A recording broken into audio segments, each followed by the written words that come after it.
Goku dans sa forme de Super Kaioken va retenir C17.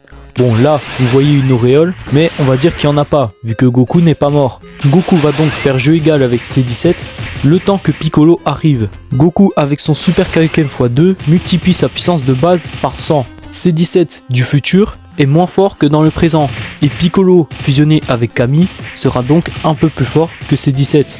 Goku décide de passer en Super Kaioken x3 qui multiplie sa puissance de base par 150. C'est très énergivore, mais ça permettra à Goku de prendre peu à peu l'avantage. Piccolo arrive et là, il affronte C17. Après avoir fusionné avec Kami, il est un peu plus fort que lui, ce qui lui permettra de retenir C17 afin de permettre à la Z-Team de battre le plus puissant des deux cyborgs. Goku et Piccolo forment donc un duo face à C17, mais il manque quelque chose pour tuer définitivement le cyborg. La Z-Team demande donc à C17 s'ils peuvent s'entraîner. C17 leur dit que c'est inutile, mais qu'ils peuvent quand même le faire.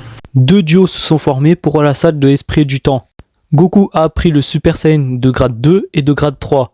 Il a aussi appris avec son fils le Super Saiyan Full Power, ainsi que le Super Saiyan 2. Piccolo a pu obtenir lui aussi un très bon niveau, et quant à Vegeta, il a débloqué les formes de Super Saiyan grade 2, Super Saiyan grade 3 et Super Saiyan Full Power. Sauf que ce Super Saiyan Full Power est spécial. Il s'agit d'un Super Saiyan grade 2 avec la vitesse et la puissance d'un SSJ2. Donc en Super Saiyan Full Power, Vegeta peut tenir tête à Gohan SSJ2 par exemple.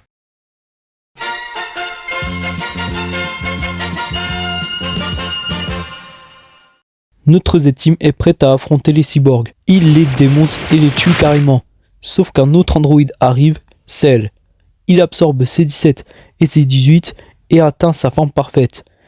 Goku et Gohan en SSJ2 ainsi que Vegeta en Full Power vont attaquer Cell pour en finir avec les créations de Gero.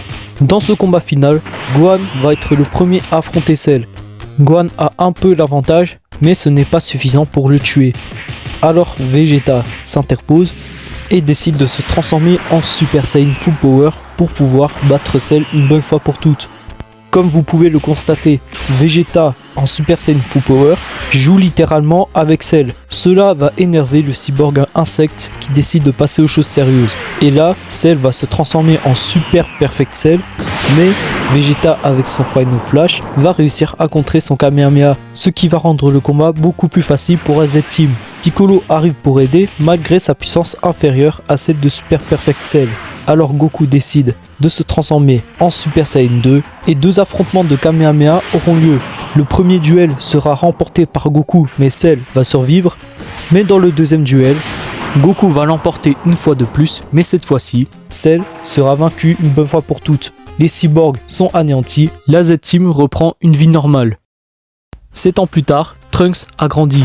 Depuis l'affrontement contre les cyborgs, il est devenu puissant.